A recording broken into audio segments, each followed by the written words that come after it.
Did you know 70% of brides report high levels of stress while planning their wedding? Every bride listening right now is like, yes, Amy, we know this. But what if I told you that you don't have to be part of that statistic? What if I told you you could experience something totally different? Today, I'm going to challenge all of us to stop accepting that stress is just part of the journey. It's not. Even if right now that is what you're feeling, this episode is all about providing you with relief.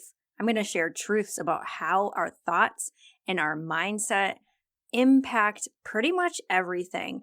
And you will leave with tools that, if you put to use, will help you to savor this special time of your life so that joy and the commitment you two are making is the highlight of your wedding story. Because stressed shouldn't be. Hey bride, whether you just said yes to marrying the person of your dreams or you're in the thick of planning your wedding, this is your podcast. I'm Amy, your go-to life and wellness coach, and this isn't just a pep talk. It's our weekly heart-to-heart. We'll navigate the emotions that come with planning a wedding, share laughs, swap stories, and face the challenges head-on. If this is your first time listening to Hey Bride, you're finding us on episode 2 of a 4-part series all about the topic of wedding well-being. If you missed the first, don't worry about it. You can go back and listen later. It was really just an overview of why self-care is so important in your wedding planning. And it is. So you'll definitely want to go back. But today we're talking about the power of your mind. This is one of those topics that lights a fire under my feet. You can't shut me up once we get started. So I'm hoping to stay on task, but there is so much to cover. I will try to keep it brief, but y'all need to hear me when I say this. It's important, crucial to what you experience, not just in this wedding planning thing, but throughout your whole life. Everything else we're talking about in this 4-week series is obviously significant. But if you want to experience something different from what you're experiencing right now, if you're asking yourself, when is this going to get fun? If you want to enjoy this journey and you're not, if it feels like you're planning your mother-in-law's wedding instead of yours, if you just want to freaking feel better, this episode and what we talk about will show you how you can. And it starts and happens through your mind. As we begin to explore this topic, some of you might feel convicted. I know I did. I definitely did. But it's not a big deal. So don't get defensive. Don't let your brain bully you into thinking that you've done something wrong. Don't believe that what I'm sharing with you means that you're not doing this right. I'm just here to shed a little light on a situation that can change. I'm here to share some truths. There is nothing in our current situation, in your current circumstance. There is nothing in your life that has to change for you to have a totally new experience with it. And when you realize just how true that is and you understand how, it's kind of incredible because you're incredible. Your mind is incredible. Human beings by default are strong. We're survivors. We're adaptable, innovative. We're creative beings. I don't really care what anybody believes, but I know what I believe. And I believe that me, Amy Clunan, the woman speaking in this microphone right now, hoping to reach your heart, I believe that I can create anything. It doesn't matter what kind of home I was raised in or how much money I have in the bank. In fact, it doesn't even matter that I don't know how to do the things that I'm dreaming of right now. I understand the power of my mind, and I intentionally pour into my well-being like my life depends on it, because I know that for me to live the life I love, for me to create the life that I want, for me to enjoy this process, this experience, it's a requirement. that is a hill I will die on. I don't care. You will knock me off that hill a million times and I will get right back up and say it loud. Change is possible. It's up to us to create it. So, I told you. I told you that this was a hot topic for me. It's not only a hot topic for me, it is like one of my core beliefs. But before we dive into all of the things that help me to explain this to you, that help you to understand why I'm so passionate about this, I want to invite you to take this journey with me. Don't just listen or think that this is me sharing my insights, thoughts, and beliefs. I am, but also I want to explore these ideas with you. I think it'd be awesome if you grabbed a journal or a notebook and you took notes. Not like, you don't need to get deep with it. Just jot down whatever sticks out. Maybe just one word. Write down your thoughts. Write down your revelations, your insights, your ahas, those gut checks. Man, they get you. They feel like, oh, okay. That was something. And after, I'd love for you to share those reflections with me, whatever comes up for you. Even if it's days, weeks, or months later. Send me a quick DM on Insta or Facebook, get on the email list, connect wherever is comfortable for you, whatever feels easy. I want to hear your stories, your experiences, your takeaways, how you do or don't relate to this, because we're building a community through this. Last time I checked, communities work when people talk to each other. In this space, two-way communication is encouraged. It's invited, it's appreciated, and reciprocated. All right, now let's get into this because we have a lot of ground to cover. If I was to sum up why nurturing your mind is important to brides and everyone else, to be perfectly honest, this quote beautifully sums it up. What we think, we become. The significance of that simple sentence, it is deep. What we think, we become. Who are you becoming right now? What type of bride do you want to be? Stressed, overwhelmed, counting down the days? I doubt it. You probably want to be calm and present, overflowing with joy. What thoughts are you having about yourself right now, about this experience? What do you think about your ability to navigate it? How are you doing as a bride? Are you thinking, I got this? Or are you thinking that you're stressed and overwhelmed and you're never going to get through it? What we think, we become. You, ma'am, are in a life transition. Things are changing, and you want this.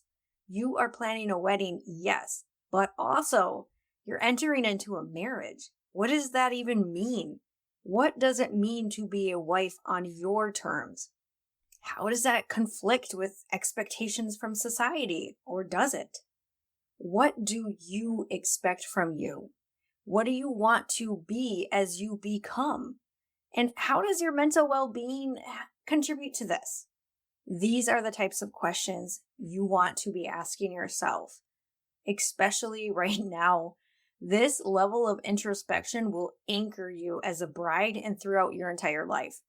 The quote, what you think you become, captures a core principle in Buddhist teachings, which I honestly know very little about, but I do know its intended meaning is that thoughts are seen as part of the karma that we create, shaping our future experiences. Cultivating positive thoughts, Dhamma, we cultivate a more positive future. The way that they are able to do this requires mindfulness and consciously choosing the thoughts that align with the qualities and actions that are desired, which basically means we have a choice.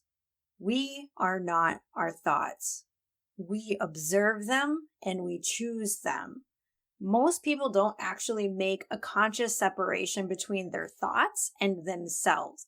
They just think them and then keep having them until they believe them, which means that your beliefs are just thoughts that are left unchallenged and repeated until you accept them as the truth. Which actually brings me back to the very opening of this episode. 70% of brides experience high levels of stress while planning their wedding. You don't have to be part of that statistic. you can create new beliefs. You can change your mindset around that. And that's what we're going to talk about as we move through this.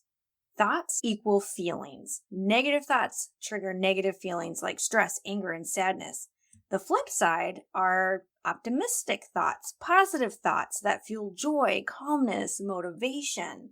The ripple effect of your thoughts, especially in emotional times like, I don't know, planning a wedding, are pretty huge. It's very easy to get sucked into negative thinking when you ask yourself all the time, why is wedding planning so damn stressful?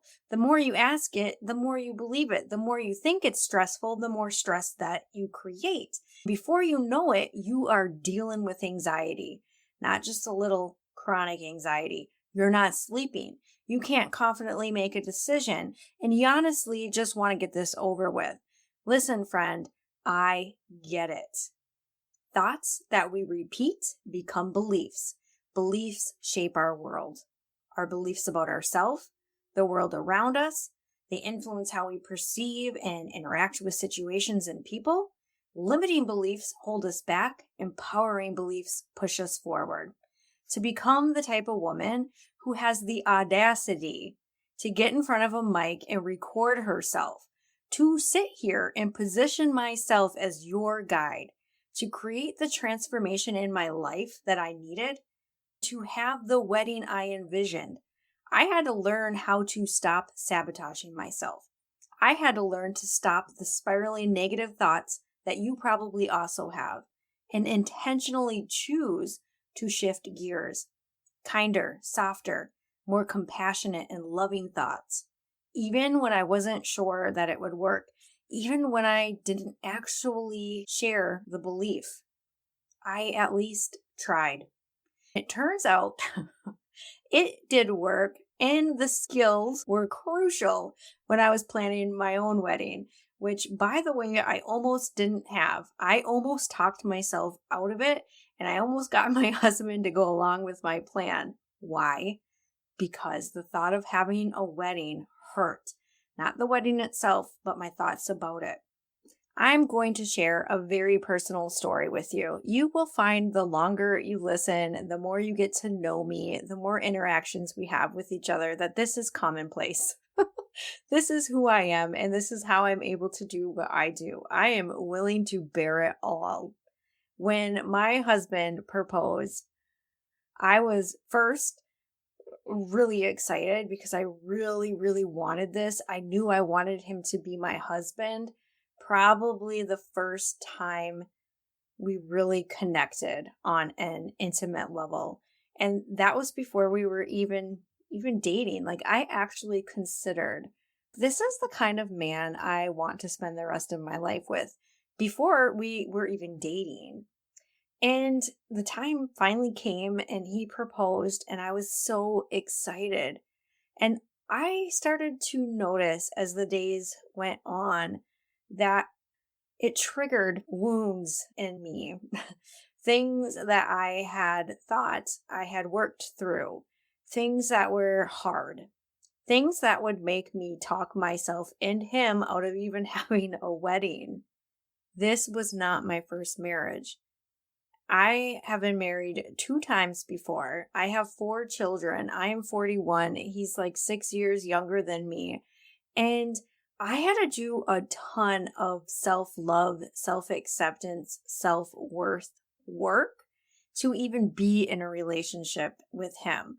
I had to first learn how to love myself before I could ever open myself to accepting or allowing love from someone else. And I did. But for some ungodly reason, when he asked me to be his wife, I started having all sorts of crazy thoughts come up. Thoughts that I haven't thought about in years. Things like I wasn't deserving of this. Can you believe that? If you're into astrology, my Chiron was like, girl, what's up? Here I am. I ain't ever going away. It was on. Have you ever felt like you didn't deserve to have a wedding, that you didn't deserve to be a bride? How ludicrous. It sounds ridiculous, but it is something that felt very real. I was telling myself that because it wasn't my first wedding and it was his, I I wasn't deserving of it. That it was too much what I wanted and the vision he was sharing with me for what he wanted for our wedding. I didn't think I deserved because I was listing out a whole slew of reasons of why it wasn't reasonable for us to do this together. And they weren't about him. They were about me. I couldn't contribute financially in the way that he could. I let that mean all sorts of things because another deep wound is around money. Self-worth and money for me were very deeply connected.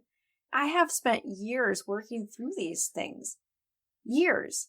And they're not something that bothers me very often, but sometimes they do. And the wedding brought it up. So maybe the reason that you're not enjoying this like you thought you would is because you're having all types of wild thoughts about it, because it's triggered some deep wounds in you.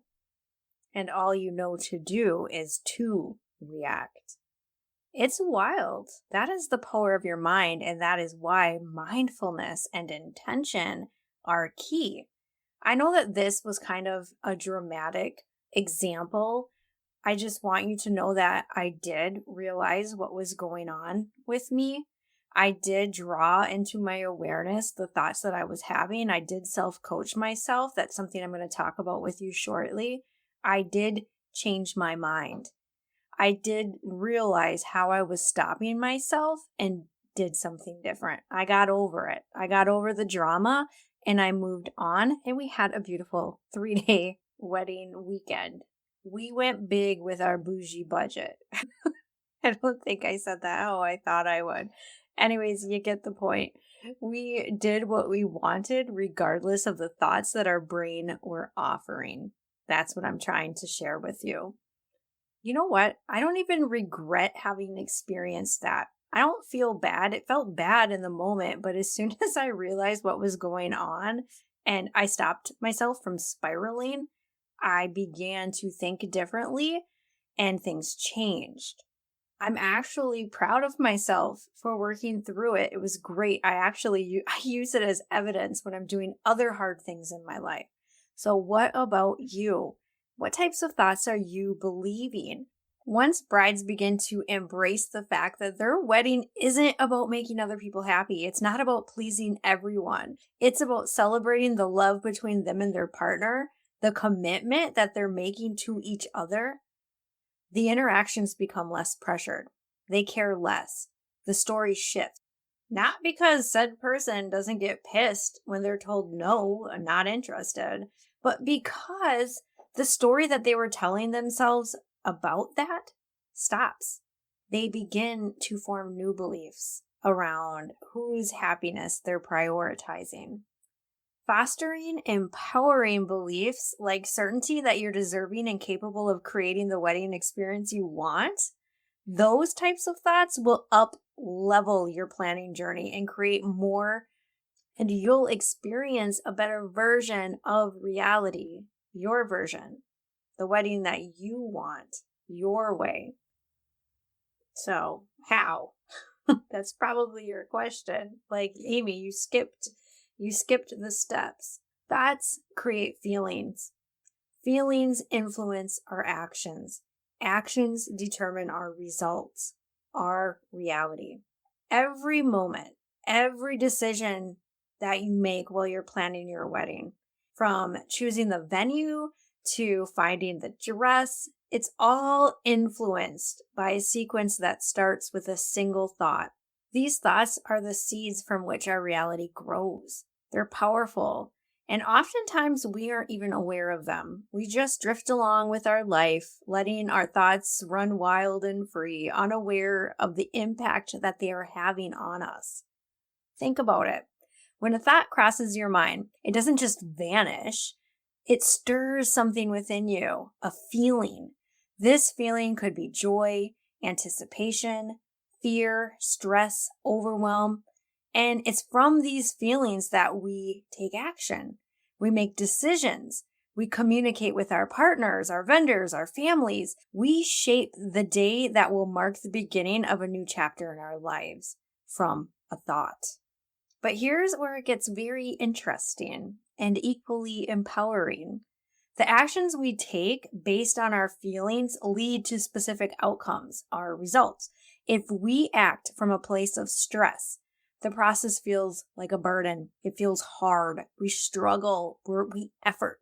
If we act from a place of joy and positive anticipation, our journey becomes a celebration in itself, and we want to savor it a little longer. We're going to get all the juice we can, all the joy juice. It's just a beautiful experience.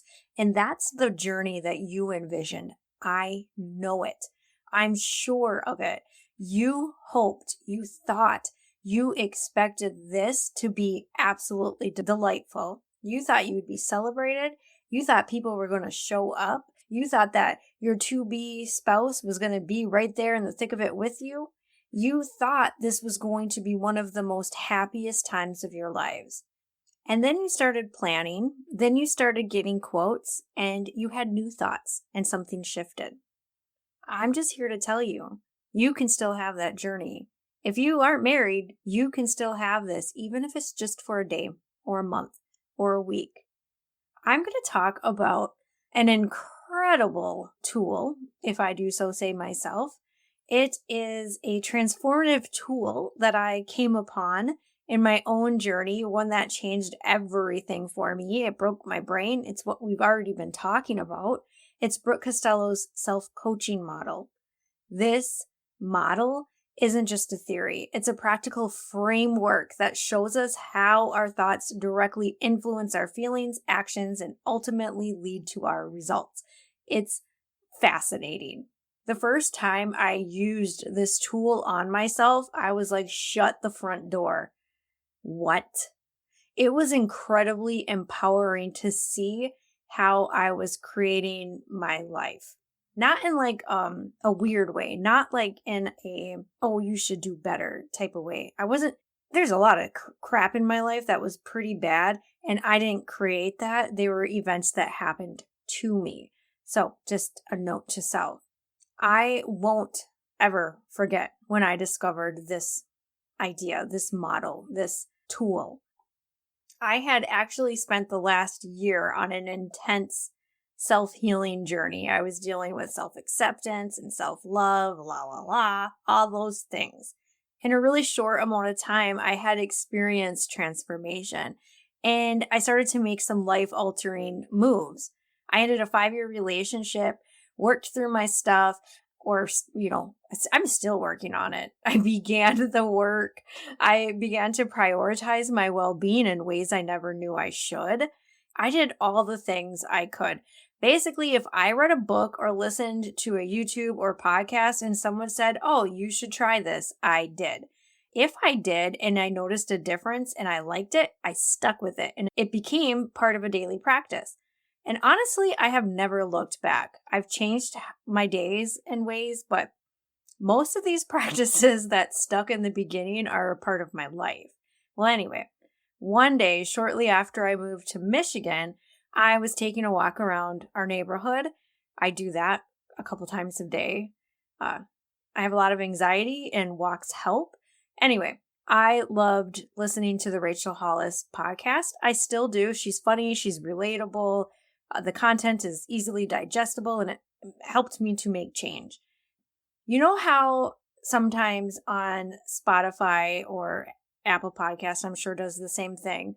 If you're listening to a certain genre, it will suggest other things that it thinks you're interested in, like Instagram's algorithm.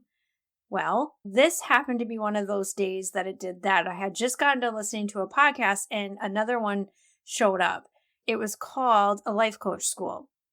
Y'all, I didn't even know what a life coach was, but I figured Spotify suggested it for a reason, so I pressed play. What I learned that day will stick with me for the rest of my life. It taught me that my circumstances in my life, like planning a wedding, are neutral until I apply thoughts to them. Then these thoughts spark feelings. The feelings drive my actions, and I take action from those feelings and ultimately create my own results. When I heard that, I was baffled. I was confused. I honestly wasn't sure what to think of it, but I am an Enneagram 7. I am, yeah, I could talk to you human design, astrology, Enneagram, whatever way you look at me, I'm the same. I will challenge things that I am not sure of. Even if I am, I like to challenge myself. So I like to get to the root of things and see if it's true. This was. When we talk about the stress of planning a wedding, it's not the planning in itself that's stressful, it's our thoughts about it. The beauty of this model lies in the simplicity and its power.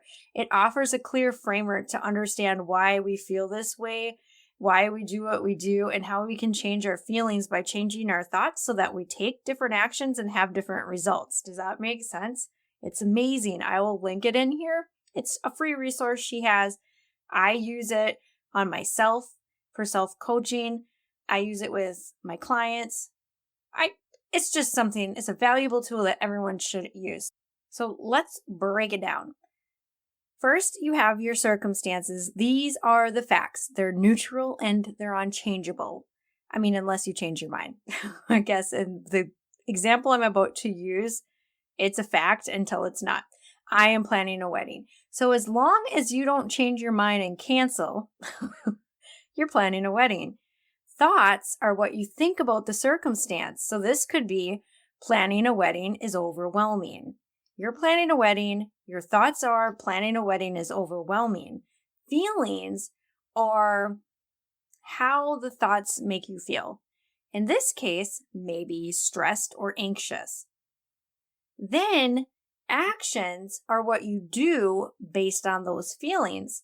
Perhaps it's procrastination or obsess over the details or indecision, which is a decision, which lead to the results, the outcome of your actions, which often reinforce the original thought. So if you are telling yourself you're overwhelmed, you're probably overwhelmed. If you're telling yourself that planning a wedding is stressful, you're probably stressed the hell out. And this is how it works. But here's where the magic happens. By becoming aware of this cycle, you have the power to change it. Instead of letting the thought, planning a wedding is overwhelming, take the wheel, you can choose a thought that serves you better. Like, planning a wedding is more than I expected, but I'm figuring it out. You are figuring it out. This is something that you can believe. This is something that you can get behind. It's not a giant jump. Sometimes people will say, think positive thoughts and things will get better. Yes, and they have to be believable.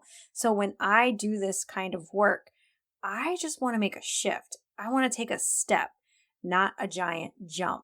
If you've been thinking to yourself or saying out loud, planning a wedding is really stressful, this might be a thought you want to try on. This shift doesn't just change how you feel, it changes how you approach your entire wedding planning. It moves you from a place of stress to one of empowerment. It's empowering to tell yourself that you're figuring it out. You're acknowledging the fact that, yeah, it's a lot. It's more than I expected. And I'm figuring this shit out. That feels good. That will fuel how you take action. If we take action from our feelings and we're telling ourselves that we can figure it out and we feel empowered to take action because we're confident that we can figure this out, man, things just get lighter. They get quicker. Decisions don't take so long. You have a different result. You have something that resembles the wedding you envisioned, the journey to your wedding you hoped for and very much deserve. Now, I know that all of this can sound a little bit confusing or out there, but trust me, the moment you start applying this model, you will see changes, not just in the planning of your wedding, but in every aspect of your life. I suggest you go to that website and you try it for yourself. Now that you got a pretty good idea of that tool and how to use it, let's talk about how mindset affects your wedding journey experience. Think of your mindset as the lens through which you see the world, because that's exactly what it is. It can either enhance your experience or make it super moody. Think of someone in your life who's a bit of a negative Nancy. Nothing ever goes right for them. They can be on an all expense paid vacation in the sun, and the snow is flying at home, and they will find something to complain about. The waitress took too long. The bed's too firm. There's kids at the adult pool. I mean, come on. You love them? And also, it's heartbreaking. You literally want to shake them to wake them up. We're on vacation. The sun's shining. We're feet from the ocean. Laughter fills the air. This is almost perfect. There's nothing you can do to change them. Why? Because in their reality, all they see is what's not going right. They don't have access to the possibility of what's going on. The same thing can happen when you're planning a wedding. If you believe that planning a wedding is an impossible task that requires too much from you, you're bound to feel weighed down. Your decisions will feel tougher. You're going to do a lot of efforting. But if you change that to planning my wedding is a meaningful adventure and I'm getting better and better, suddenly your challenges feel different. They're like a moment for growth and learning and getting closer to your vision. I happen to be an optimist. I for sure have a growth mindset. I've always had a growth mindset, even when I was at my worst, even when nothing seemed to be going right. I knew it could. I choose on purpose to focus on positive aspects of every situation. I expect good outcomes because I believe in my ability to overcome challenges, and I know that I can find something beautiful in every hard situation, even in loss. Life is 50-50. It's all about balance. 50% good, 50% hard. How I respond when it's tilted in a more unfavorable way, well, that changes what I experience. This was my mindset while I was planning my wedding. Understanding your mindset during this process is going to be crucial because it significantly impacts your experience and outcome. Here's why. Mental well-being. That's why we're here today, people. According to the statistics, planning a wedding can be very stressful. Your mindset shapes how you handle this. A positive mindset or a growth mindset, I like that better, that reduces your stress, your anxiety, and you're less likely to experience burnout, so you actually enjoy the process without being overwhelmed. Your mindset will help you to make decisions. It influences how you communicate with the people in your life, even your partner. It will help shape your experiences. Ultimately, your wedding is about what? It's about celebrating the love of you and your partner. It is a ritual. It is a commitment. And with a clear, growth-minded, positive, optimistic mindset, you can focus on what actually matters, creating more joy, creating more meaningful, cherished experiences for yourself and your partner. Not just getting through this, but experiencing it, letting this be a catalyst for everything else in your life. What a great jumping off point if it's one that's full of love. What is your mindset around the wedding? Are you feeling apprehensive about planning? Do you catch yourself fantasizing about the outcome, but dreading the process? Do you just want it to get done? These are signs that maybe there's a bit of a fixed mindset or negative bias going on. And that's okay. We've all been there at some point. I catch myself in moments like this every now and again still, and I know better. I even understand my cues, and yet here we are again. It happens, so don't be hard on yourself. If you're still like, I don't really know, here's a couple other questions that could help you gauge if you are in a fixed mindset or if you're leaning towards the negative a little more than you'd like. Do you often feel overwhelmed by the enormity of planning your wedding? When you think about your wedding, Are your thoughts mostly filled with worry and stress? Do you find yourself focusing on potential problems or setbacks more than solutions and successes? Are you caught in the cycle of trying to please everyone, losing sight of what you and your partner want or value? If you answered yes to most of these, you're probably dealing with a fixed or possibly stress driven mindset. If you are, know that it's okay. Identifying your mindset isn't about blaming or shaming yourself. In fact, shame has no place here, period. Never will. Awareness is the first building block to making a positive shift. Kudos for you for being brave enough to take this step. Now it's up to you to decide what you want to do with this. It's not about flipping a switch and suddenly becoming an optimist or a bundle of positivity, although people might make you feel like it is. It's not, and it can't be. That's not real. Trust me, change takes time, and there is such a thing as toxic positivity. This is a gradual process, and it's okay. Practice makes progress.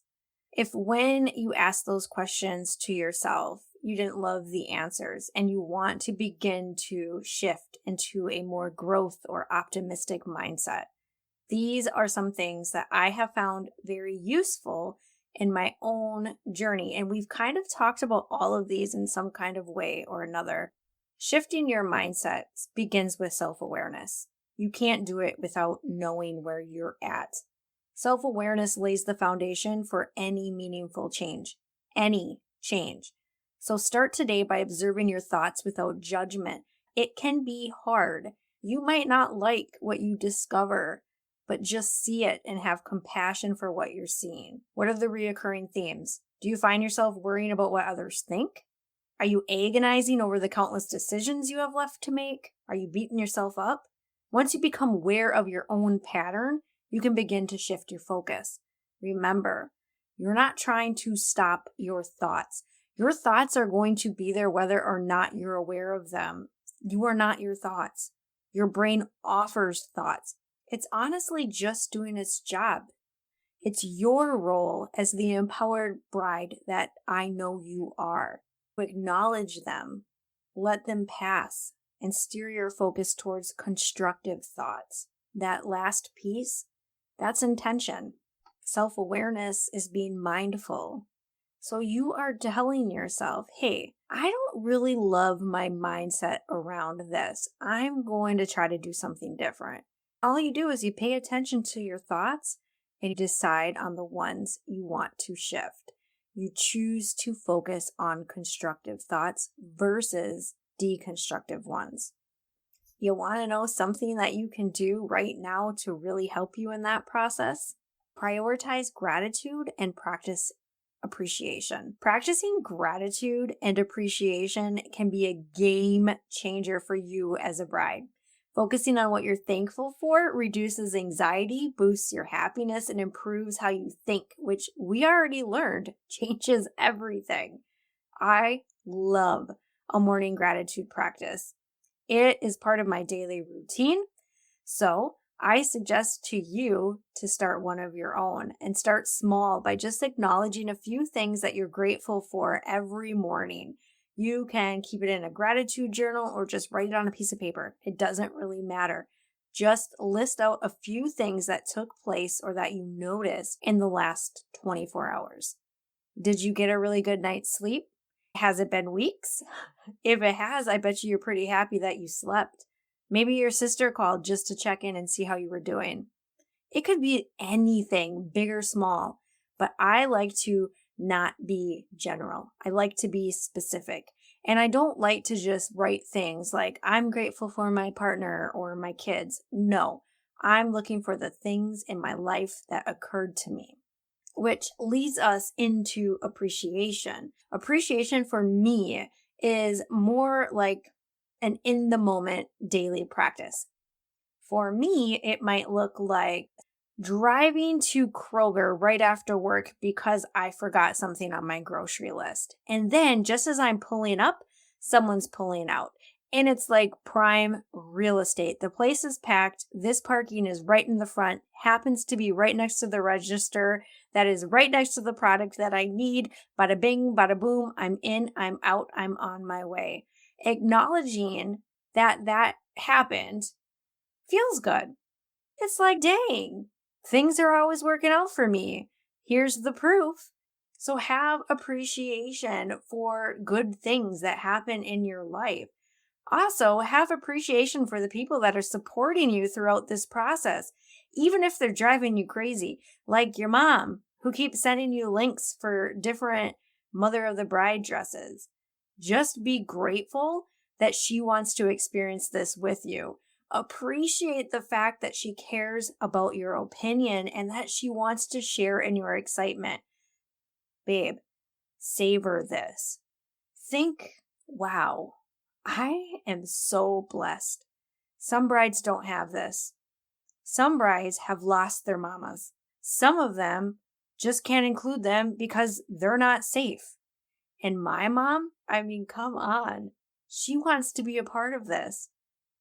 I'm thinking about my mom right now, and I am feeling such an intense appreciation for her. And I have gratitude for all of those stupid links.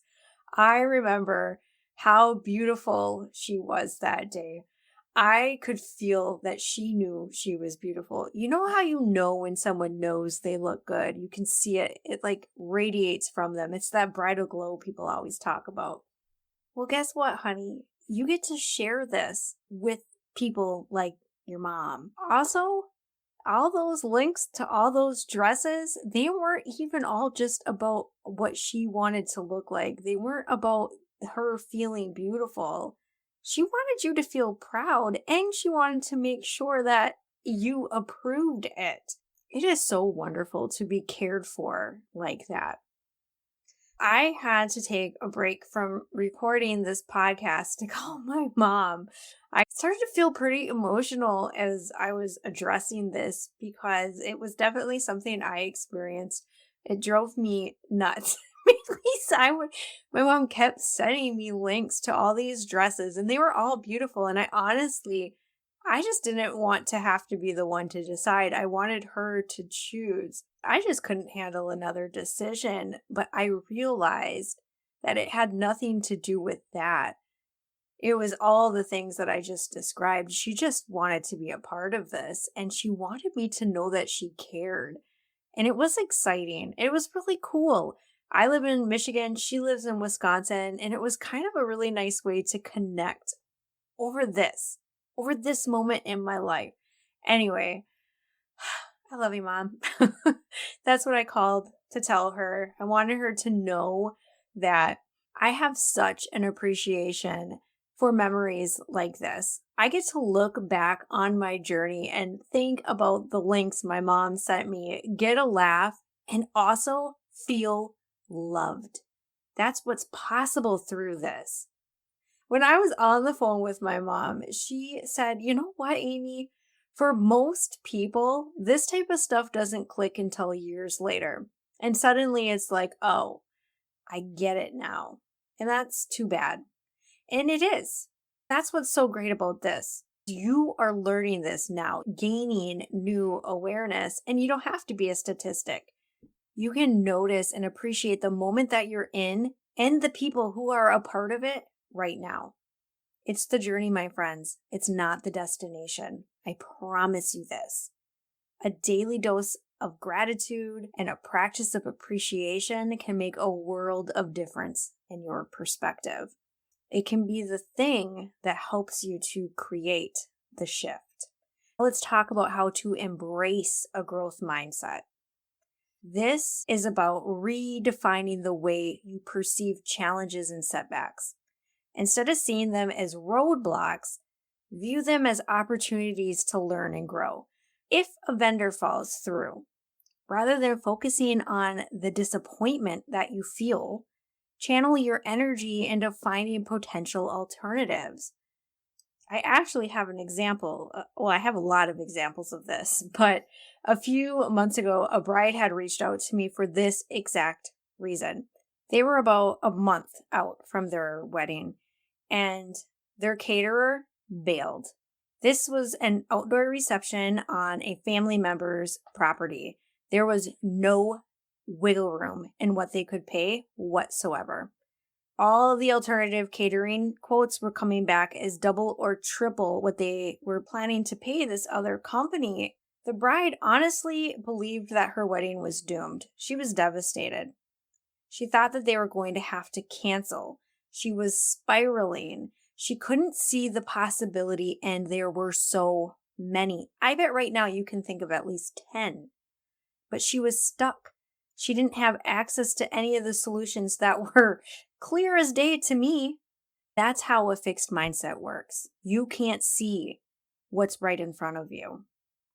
If you have your very own version of this happening in your life right now, practice self-compassion. Planning a wedding is a very big task.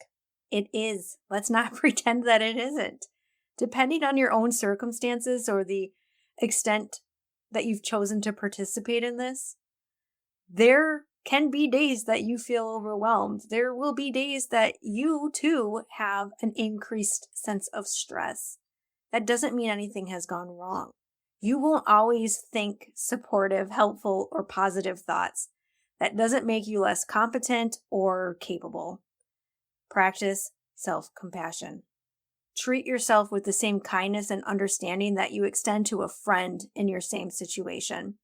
Remind yourself that it's okay that you don't have all the answers right away. It's okay that you don't know what the next best step is. It's fine to ask for help. In fact, you should. Treat yourself how you would treat your best friend. In my experience, nurturing a positive, optimistic, or growth mindset doesn't just transform your wedding planning journey, it spills over into every aspect of your life. This is your chance to cultivate techniques that will not only make your wedding planning a joyful journey, but also equip you with the tools to thrive in your married life and all aspects of your life. So embrace the process, babe. Grow yourself. Mindset shifts take work. Don't shy away from it. Do self-care practices. Do mindful self-care practices. These are the choices that you have to make for yourself. If you want to change, plan for them, prepare for them. Decide ahead of time that you will and be intentional on purpose. That's what mindfulness and intention is all about. I understand that the idea of our thoughts shaping our perceived reality or creating our results, what we think we become. I get that that might sound a bit out there or woo for some people, and also know that I don't like that phrase. It's just used and I know you're going to know what I mean. I get it. I understand that this concept feels intangible, maybe even a little mystical, which personally I find fun. Sign me up for that. If you're having a hard time relating to this, let me offer you something different. Something, as our friend Mel Robbins would say, is grounded in science. If that's what you need to really grasp this, girl, I will try. I will do my best. I'm not a neuroscientist, but I have learned enough about the basics to at least understand why mastering our mind is incredible and useful during life's moments like, I don't know, planning a wedding. Our brains are incredibly powerful, constantly processing information and shaping our perception. We are observers. Cognitive behavioral therapy is a well-established psychological approach. It teaches us that our thoughts, feelings, and behaviors are interconnected. Kind of what we've been talking about this whole time. Negative thought patterns can lead to stress and anxiety affecting decisions and actions that we take. On the flip side, having positive thoughts can lead to more constructive behaviors and outcomes. So understanding how our thoughts influence our wedding planning can be a game changer to you, especially when it comes to something as stress-inducing as the budget. Let's go back to the bride that came to me after her caterer backed out. That was their circumstance, but I know a lot of brides share this thought. How are we going to afford this? I had that thought. That thought almost had me talking myself out of the wedding I wanted. How are we going to afford this? Can you feel that? I can feel it. This thought can easily spiral into 100 others. It can drum up stress and anxiety like no other, and that will impact your ability to make clear, confident decisions about your wedding. It lowers your vibration and you show up as a lesser version of yourself, just not your best. We've all been there, so you know exactly what I'm talking about. How could we shift that thought? How can we afford this? Using the principles of cognitive behavioral therapy. CBT teaches us that our thoughts, emotions, and behaviors are deeply connected. So when you catch yourself thinking this is too expensive, or we won't have enough money, or how are we going to afford this? It's not just a fleeting thought. It stirs up feelings of worry and inadequacy. Well, how does that feel? It doesn't feel terrific. How good will you be at making decisions when you're in this emotional space? Not great. It truly is a self-sabotaging cycle. Now, imagine transforming those types of thoughts into ones that are a little nicer, a little more helpful. We can plan a beautiful wedding that is in our budget. Or for her, the thought she borrowed was, I know how to be creative with money and I'm open to figuring this out. This doesn't mean denying the reality of your financial constraints. Instead, it's about focusing on creativity, resourcefulness, and what's truly important about your wedding. This types of shift in thinking lead to empowerment, resourcefulness, tenacity, driving you to take proactive steps, not procrastination. Choosing thoughts like this lead to researching budget-friendly options, having open conversations with your people about the situation you're in. It's the negative Nelly realizing she's been wearing dark lensed glasses, taking them off, placing them in the sand next to her, and realizing that there's an entire world around her, and it's beautiful. That is the power of the mind. That is what CBT helps you to do. This approach doesn't minimize stress. It just opens up a world of possibilities. It isn't wishful thinking. It's about actively using the science of how our brain works to change our outcomes. It's magic. By practicing this approach, couples can navigate the complexities of wedding planning and experiences with less stress, meaning you're not the statistic. Neuroplasticity is another fascinating area. I am definitely going to just read this because I know less.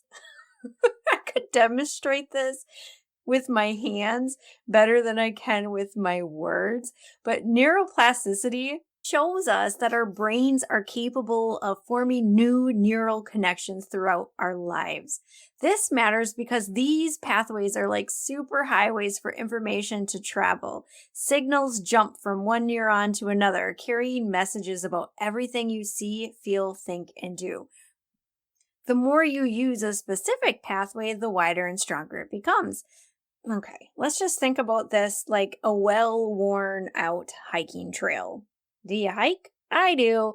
And as it turns out, I prefer to use trails that a lot of other people use. They're easier to travel on.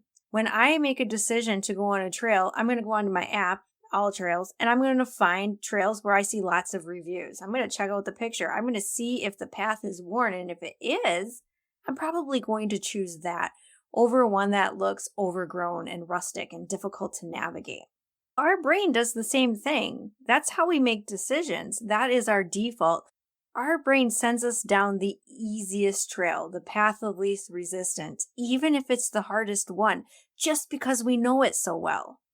Neuroplasticity allows those trails to be rerouted, widened, and created anew. Your brain constantly rewires itself based on your experiences, your thoughts, and your actions. The key in that sentence, by the way, is thoughts. Your thoughts are going to influence your feeling and trigger the action that you take. Thus, My point being, you're going to take the trail you know so well instead of the one that's a little more overgrown. The one that might lead you to a better destination but isn't really traveled on much. You have to be intentional about taking it. That's the power of your thought. Then there is the placebo effect. It is a clear demonstration of the mind-body connection, and frankly, I love it. To me, the placebo effect is pure magic. It shows us that positive beliefs and expectations can lead to real, tangible improvements in our health. Nothing's changing, yet everything changes. So while the same statement about our thoughts creating our reality might be an oversimplification, there is undeniable evidence that the quality of our thoughts profoundly impact our experiences and the outcomes that we have. Don't believe me? Look at the science. It's there. Follow the facts. As you continue to navigate planning your wedding, being mindful of your thought patterns can only make that journey more enjoyable, more fulfilling, more joyous. So why the hell not try, right? What's the worst thing that happens? You have a positive outcome? That's not so bad. This is the type of work that brides come to me for. It's not about checking off the to-do list, choosing decor that matches your aesthetic, or the budget. That's what planners are there for. Our sessions are all about creating change through growth, elevating the wedding experience by prioritizing well-being, building confidence required to execute this wedding you envisioned. That's what we face together in coaching. As we wrap up today's journey through the power of our mind and the transformative potential of our thoughts, I want to extend a special invitation to you. This conversation doesn't have to end here. In fact, this can be the beginning of something beautiful, a transformative journey towards not just a wedding that reflects your deepest desire, but a life filled with intention, joy, and fulfillment. If today's episode resonated with you, if you found yourself nodding along or jotting down notes, or maybe just experiencing a few ahas, take the next step. Reach out, share your thoughts, your breakthroughs, and yes, even your hesitations. I'm here to listen, to support, and to guide you. Join our Hey Bride newsletter, where I go a little deeper into the topics and share insights, tips, and stories from brides just like you. It's a space where we continue conversation, where you're not just the listener, but a valued member of a community that's all about embracing the joy, the love, and the profound growth that can come from this unique time in your life together. And if you're feeling called to explore even more, to really dive into what coaching can do for you as you navigate not just the wedding, but your journey into marriage and beyond that, book a consultation. Let's have a heart-to-heart. Let's talk about where you are in your journey, where you're celebrating, and where you're finding challenges. I follow up with a free personalized resource based on our conversation that I think might help. No strings attached. My goal is to create a meaningful impact in your life, to light the path towards a wedding and marriage filled with love, joy, empowerment, and intentional living. My personal mission outside of being a coach or this podcast is to help as many people as possible go from this is as good as it gets to living a life they love. This is my way of doing that.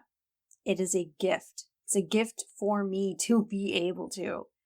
So don't hesitate. If you're interested, just reach out, whether it's a DM on Instagram or an email.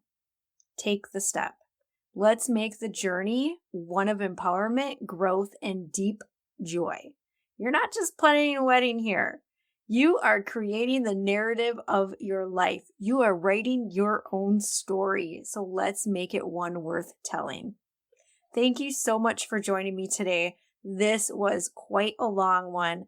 I don't know if you can tell, but I'm losing my voice. I am not used to this. I so appreciate you for opening your mind and your heart to the possibilities that lie within you. Until the next time, remember, you are not your thoughts.